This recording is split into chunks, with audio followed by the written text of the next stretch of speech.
2026-এ happy new year trading শুরু করার আগে একবার নিফটির পরিসংখ্যানটাকে দেখে নেবেন না। অর্থাৎ নিফটিকে 10 বছরের হিসেবে যদি আপনি দেখেন, তাহলে কি নিফটি প্রত্যেকবারই প্রতি বছরই পজিটিভ রিটার্ন দিয়েছে বলে আপনার মনে হয়, না নেগেটিভ রিটার্ন দিয়েছে?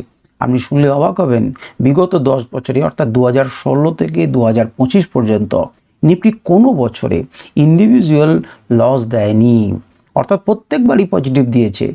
অন অ্যান অ্যাভারেজ এই যে 10 বছরে 12.96% কাছাকাছি রিটার্ন দিয়েছে। সব থেকে বেশি রিটার্ন দিয়েছে 2017-তে 28.65%, তারপর 2021-এ 24.12%, 2023-এ 20.03%, এবং শুনলে অবাক হবেন 2025 সালে নিফটি 10.5% বেশি রিটার্ন দিয়েছে। আপনার কি মনে হয় 2026-এ এই একই ধারা বজায় থাকবে, নাকি ল অফ অ্যাভারেজ বলে একটা কথা হয়, একটা নেগেটিভ রিটার্ন দেবে? আপনার কি মনে হয় কমেন্ট করুন, এবং দেখি যে 2026 সালের শেষে যখন আমি আবার ভিডিও করব তখন সেটাকে মেলে কি মেলে না। আপনার কি মনে হয় কমেন্টে জানান।